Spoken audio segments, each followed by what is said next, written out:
મામા હા. આમ જૂની વાત કરો ને, તમે નાના હતા ત્યારે હું કામ કરતા? અરે નાના હતા તી તો દખી થઈ ગયા. કેમ હું કામ બહુ કરતા? દખી થઈ ગયા. પાળા બાંધવા જાતા બાપા. હા આજે હા આવીને હા ચા તો ખાધા ભેગા માણ થાય. ઘરે એટલું રોટલા ન મળે. પાળા બાંધવાની મજા આવતી પાળા મામા? બાંધવા જઈએ ને હા. આખો દી મજા આવે, પણ કેળે રોટલા ને બટકા હોય ને હા હા એ પછી અમે કેળે ખાતા કેરીનું આથણું હા હા હા અને રોટલાનો ટુકડો મોઢામાં નાખીને પેંડા જેવો લાગે હો. પણ મામા હા, ત્યારે કળી આપણે શું કહેવાય, હાટા ને એવું બધું મળતું હતું ને? આ બધું મળતું હતું, પણ લેવું હેનું? આ ઈ વાત એ હાચી છે. લેવાના ફાકા હાવ કાંઈ ન મળે. બહુ દુઃખ જોયું ને હા, મામા તમે. બહુ દુઃખ અતિશય જોયું બહુ હો. પણ એ પ્રમાણે અત્યારે ભગવાને તમને કેવું સુખ આપ્યું? અટાણે તો સાહેબી આપી દીધી. હે? છોકરાને વેણ પડે તો વેણ ઉપાડી લે એવા છોકરા છે. વાહ ભાઈ ભાઈ એમાં ભાઈ કાંઈ ભાઈ. ઘટે નહીં કાંઈ. પાણી માગો તો દૂધ આપે. દૂધ આપો તો સાહ આપે. બધું એમ માગો તો દે. ફરીથી બોલો તો, દૂધ માગો તો દૂધ માગો તો સાહ આપે. એવા છોકરા.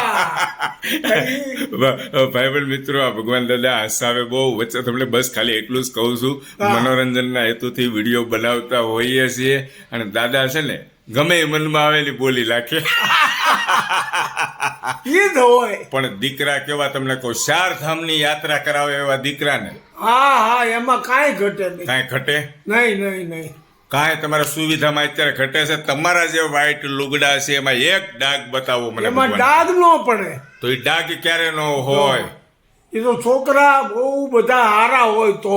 વાહ ભાઈ વાહ. ભગવાન આતાની ઉંમર ભાઈબંધ મિત્રો આજે 80 વર્ષ ઉપર છે, હા. છતાં ભગવાન દાદાનું રાજ ચાલે છે. ભગવાન આતાના દીકરાને જેમ ક્યાંય ને એમ હા હા, એમાં કાંઈ ઘટે કરે. નહીં. દીકરાની ઘરે દીકરા, એને ઘરે દીકરા. એની ઘરે દીકરા, એને ઘરે તોય દીકરા. ચોથી પેઢી તોય ભગવાન આતાનું વેણ ન વાટે. વેણ નો વાઢે. અને એ કોઈ ભગવાને અત્યારે એટલું બધું સુખ આપી દીધું. ભગવાન દાદા એના જીવનમાં બહુ સુખ આપ્યું. દુઃખ બધું જોયું. દુઃખની પણ વાત કરી.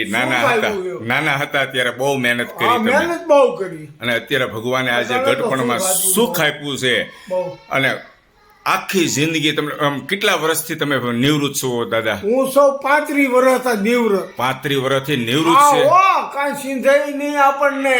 મોટા સિંધુડા ગામના છે મિત્રો, તમને સિંધુડા ખબર છે? ગામના હું. બાજુમાં હટાણું કરવા સાવરકુંડલા જાય હા. એટલે ગાંઠિયા ખાઈને ને ખાય. ખાય. ગરમા ગરમ ગરમા ગાંઠિયા, ગરમ ગાંઠિયા ને મરચાં. અને એની માથે લચ્છી. હા, લચ્છી પીવાની. લચ્છી તો પીવી પડે. ઈ ભારે આવે ગોળવું દહીં. ફેમસ છે સાવરકુંડલામાં. હટાણું કરવા જાય એટલે ગાંઠિયા ખાધા વગર પાછા આવે નહીં. ના.